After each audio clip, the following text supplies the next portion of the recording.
और मैं बिल्कुल भी नहीं। ऑप्शन थोड़ी है तुम्हारे पास। उत्तर प्रदेश के बलिया से सटे एक गांव है। उस गांव में एक ऐसी घटना घटती है जिसे सुनकर आप चौंक जाएंगे। मैं अब बात कर रहा हूं उत्तर प्रदेश के बलिया के रूपसपुर की। रूपसपुर में जो है एक रमेश नाम का लड़का होता है। उसकी शादी सेट होती है। उसकी शादी जो है कहाँ सेट होती है और किस लड़की से सेट होती है, इसी के बारे में हम आपसे बातें करेंगे कि रूपसपुर के लड़का का शादी जुरावनपुर के लड़की सोनी से सेट होती है। सोनी से जब शादी सेट होती है तो इस बीच एक घटना घटती है। अब वो घटना क्या है, लड़की क्या कहती है लड़के से, शादी के दिन क्या कहती है, बारात के दिन क्या कहती है, जिसके बाद जो है बवाल मच जाता है। इसी पर हम थोड़ा सा आज जो है इस कहानी को आपको बताएंगे जो आपके दिल को झकझोर देगी। सोनी नाम की लड़की थी जिसका शादी जो है एक लड़के से होती है, रमेश नाम के लड़के से सेट हो जाती है। शादी सेट होने के बाद 9 मई को जो है उसकी बारात आने वाली थी। 5 मई को तिलक का कार्यक्रम था।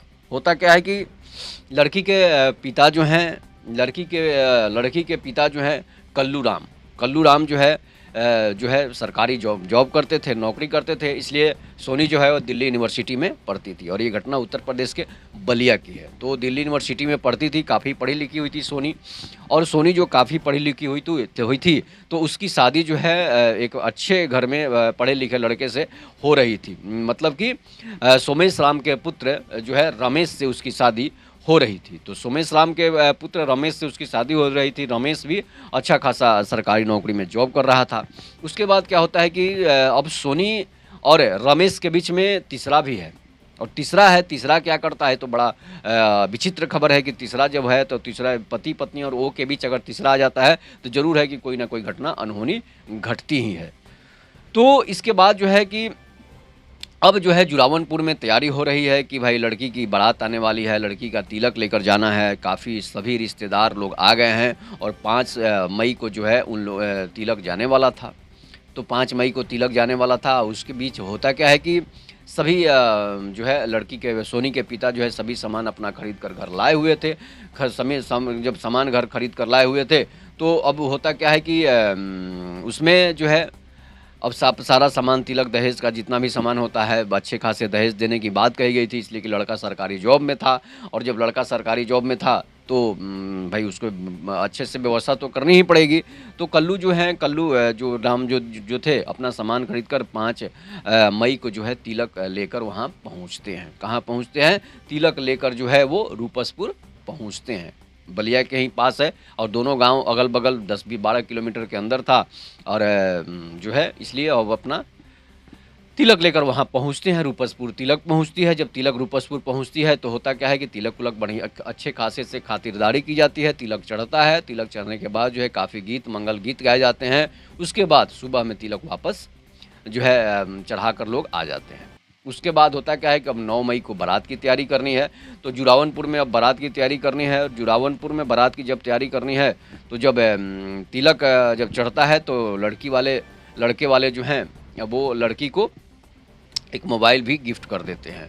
तिलक जब चढ़ जाता है तो एक मोबाइल भी गिफ्ट कर देते हैं। ऐसा देखा जाता है कोई रिंग सेरेमनी में ही जो है होता है जब तो मोबाइल गिफ्ट कर देते हैं। लेकिन लड़का का रिंग सेरेमनी हुआ नहीं था, जिसकी वजह से क्या हुआ कि उसने तिलक में ही अपना जो है मोबाइल लड़की को गिफ्ट कर दिया। इसके बाद बातचीत अब सोनी और रमेश में बातचीत चालू हो जाता है। जब बातचीत चालू होता है तो क्या होता है कि दोनों अपने दिल की बात एक दूसरे को बताने लगते हैं। जब एक दूसरे को दिल की बात बताने लगते हैं तो सोनी ये नहीं बताती है कि हम बॉयफ्रेंड से बात करते हैं, रमेश भी नहीं बताता है कि मेरी कोई गर्लफ्रेंड है। इस तरह से लोग दोनों आपस में दिल की बातें नोक झोंक होते रहता है।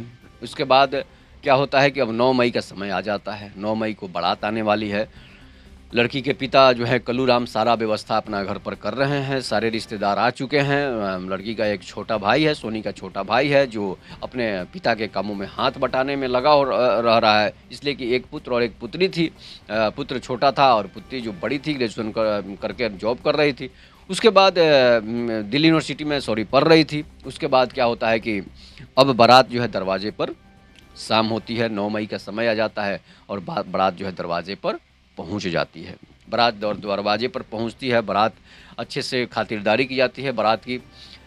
जो है जुरावनपुर में काफ़ी ढोल नगाड़े बज रहे होते हैं और रूपसपुर से बारात आई हुई है। सभी गांव के लोग देखने के लिए वहां पर जुटे हुए हैं। सोनी के जितनी भी सहेलियां थी, रिश्तेदार थे, सभी लोग छतों पर चढ़कर दरवाज़ा जब लगता है, दरवाजे में का पूजा का जब कार्यक्रम होता है तो सभी लोग देख रहे होते हैं। इसके बाद अब जयमाल का समय आता है, तो जयमाल भी अच्छे खासे तरीके से जो है हो जाता है, इसलिए कि जयमाल में जो है लड़का लड़की, रमेश भी काफ़ी देखने में सुंदर था और सोनी की तो सुंदरता की बात ही अलग थी। इसलिए कि अब जो है काफ़ी सुंदर थी, सोनी को देखने के लिए गांव के लोग आए हुए थे कि भाई दिल्ली यूनिवर्सिटी की पढ़ने वाली लड़की का गांव से शादी हो रहा है। ये बहुत बड़ी गांव के लोगों के लिए भी एक खुशी थी, खुशखबरी थी।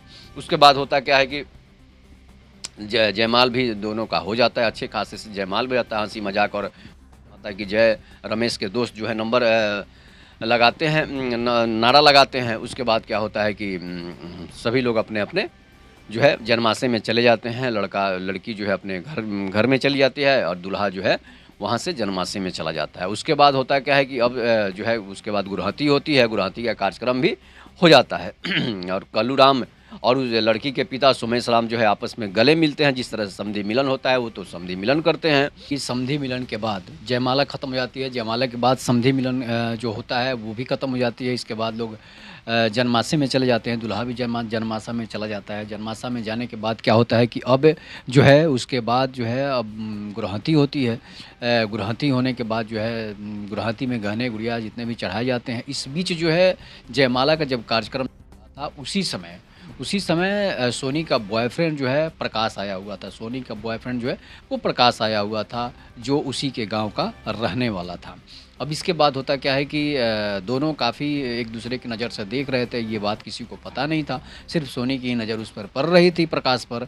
उसके बाद क्या होता है कि जब गुरहती का समय आ जाता है तो गुरहती भी हो जाता है। गुरहती में गाने गुड़िया जितने भी है सोनी को चढ़ाया जाता है। तब तक प्रकाश जो है गुरहती में समय भी वहाँ मौजूद था और जो है रो रहा था। उसके बाद जो है सोनी भी काफ़ी रोते हुए नज़र आ रही थी। सभी लोग चुप करा रहे थे, तो सब लोग सोचता है कि जब गुरहती होता है या फिर सिंदूरदान होता है उस समय तो लड़कियां अक्सर रोती ही हैं, इसलिए कब उनके दूसरे के घर जाना होता है। लेकिन ये बात कोई समझ नहीं रहा था कि जो है सोनी क्यों रो रही है, सोनी जो है किसकी वजह से रो रही है। और तो सामने उसका बॉयफ्रेंड खड़ा था, जो काफ़ी उसे डी यूनिवर्सिटी में जब वो पढ़ती थी तो काफ़ी उससे प्रेम करता था, उससे नोक झोंक झगड़ा लड़ाई भी होती थी, जिसकी वजह से जो है सोनी जो है और प्रकाश अलग हो गए थे। लेकिन प्रेम जो है था गहरा, इतना प्रेम था कि वो जो है गहरा इतना प्रेम था कि एक दूसरे से संबंध तक नहीं बनाए थे।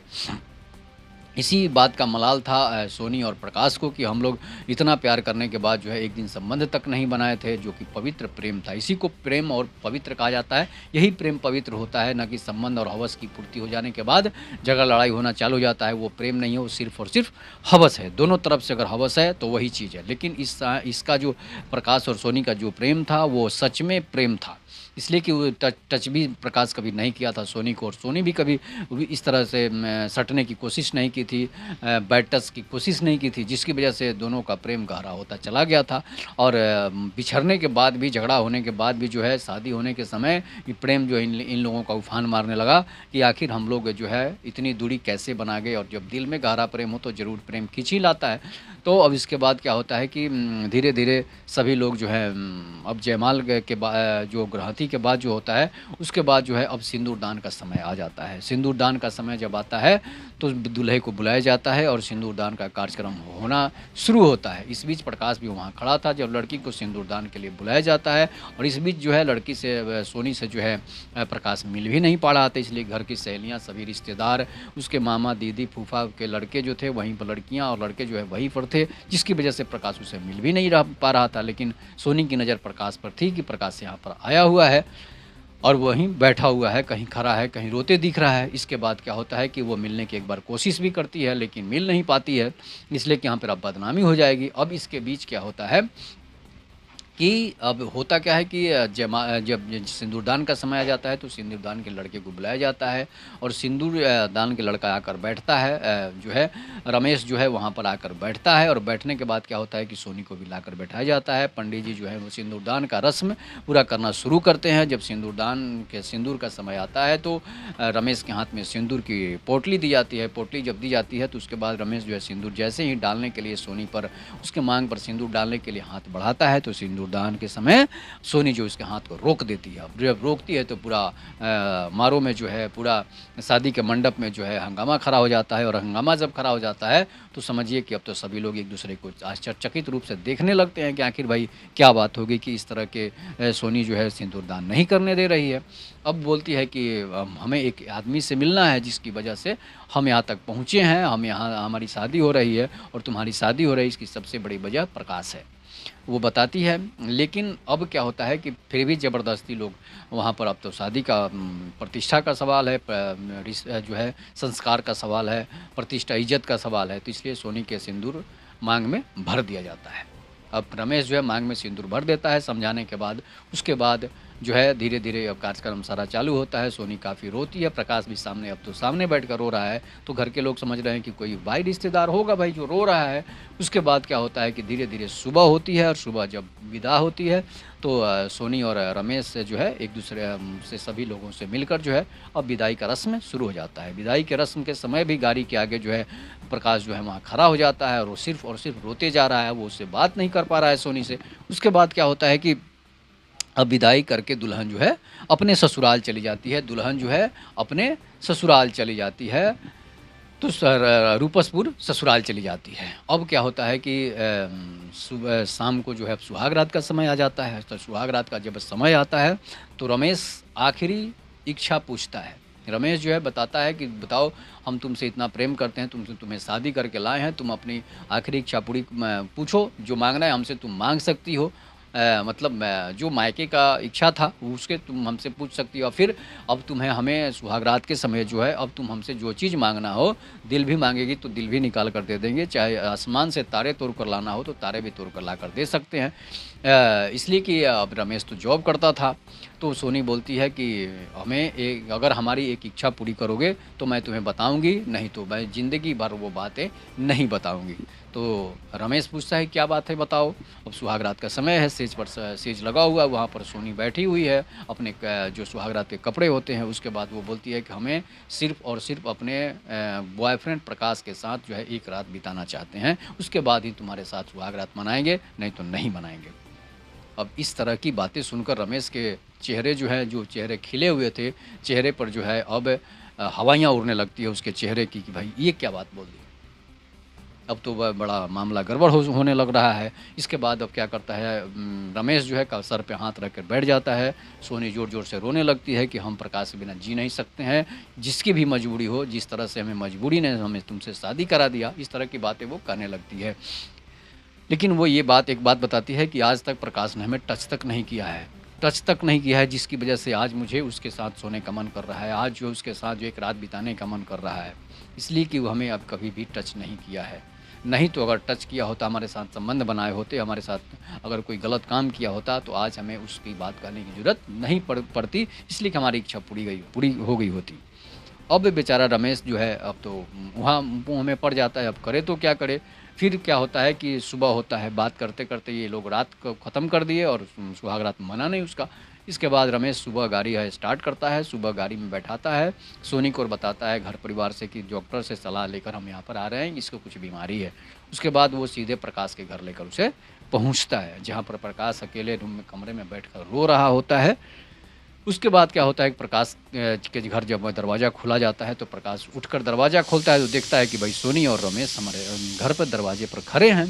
अब होता हो तो क्या हो, अब वो भी आश्चर्यचकित हो जाता है कि भाई, वो बताता है कि सोनी तुम क्यों आ गई, इसे लेकर क्यों आ गई, अपने पति को लेकर क्यों आ गई, अब तो तुम्हारे घर झगड़ा होगा, तुमसे पटेगा नहीं, तुमसे काफ़ी जो है समस्याएं तुम्हें उत्पन्न करेगा, ये तुम्हें मारेगा पीटेगा। लेकिन सोनी बताती है कि हमने हकीकत जो थी वो बातें इससे बताई है और जिसकी वजह से इसने हमें यहाँ पर लेकर आई है, हम तुम्हारे बिना अब नहीं रह सकते हैं, भले ही हमारी शादी रमेश से हो गई होगी। अब जो है होता क्या है कि अब प्रकाश भी शक की नज़र से देखने लगता है कि ये भाई अब तो सुहागरात के बाद आई है, इसका मतलब है इसका लाइफ जो है वो नष्ट हो चुका है, इसके ये अब भर्जी नहीं रह गई है। इसके बाद वो उसे डांटता है कि तुम बहुत बड़ी गलती कर दी हो, तुम सुहागरात मना ली हो और मनाने के बाद हमारे पास आई हो और हमारे साथ आज तक टच भी नहीं की हो। अब सोनी कहती है कि भाई तुम हम पर शक कर रहे हो, ये हमें सिर्फ़ और सिर्फ हम लोग बात किए हैं, रात भर कुछ किए नहीं हैं। अब इस बीच दोनों में झगड़ा होता है, दोनों में मारा पीटी तक हो जाती है, वो उसे शक की नज़रों से देखने लगता है। इसके बाद अब सोनी को बड़ा अफ़सोस होता है कि हमने इसकी बातें भी अपने पति को ही बता दी और ये हम पर शक भी करने लग रहा है, तो समझिए कि कितना कितना बड़ा बुरा इंसान है ये इंसान। इसे तो पहले इतना हम अच्छा समझते थे, लेकिन अब पछताए होत क्या जब चिड़िया चुग गई खेत। इस बीच अब रमेश को भी शक होगा कि भाई ये गलत काम की है जिसकी वजह से ये दोनों में झगड़ा हो रहा है और ना हमारे सामने नौटंकी कर रहा है। अब सोनी दोनों तरफ से जाती है। कहा जाता है कि धोबी का गधा न घर का न घाट का। अब तो दोनों तरफ से गई, अब पति भी रखेगा तो शक की नज़रों से ही रखेगा, और उससे तो ब्रेकअप हो ही गया था, और जब उसे सारी बातें बता दी तो समझिए कि पति की नज़रों में भी गिर गई। तो ये हकीकत घटना है, और ये घटना आपको कैसी लगी? फिर से जो है सोनी अपने पति के घर ही लौट आती है। इस बीच अब जो है रमेश जो है इसे जिस तरह से रखे, अब जिस हाल में रखे, शक की दृष्टि में तो हमेशा रहेगा। तो इस तरह से इस तरह की कर्मात जो है लड़कियों हो, लड़का हो या लड़की हो, किसी को इन सब अतीत की बातों को नहीं बताना चाहिए। इसलिए कि नया जीवन की अगर शुरुआत हो गई है तो नए जीवन पर ही रहना चाहिए, नहीं तो पुराने जीवन को याद करेंगे तो इस तरह की घटनाएं आपके साथ होगी, आप कहीं की नहीं रह जाइएगा। और इसके बाद जो है अब रमेश और सोनी जो है हमेशा उन दोनों में मनमुटाव रहता है। तो इस पर आप अपनी प्रतिक्रिया जोड़ दीजिएगा। तब तक के लिए नमस्कार, जय हिंद, जय भारत, जय श्री राम।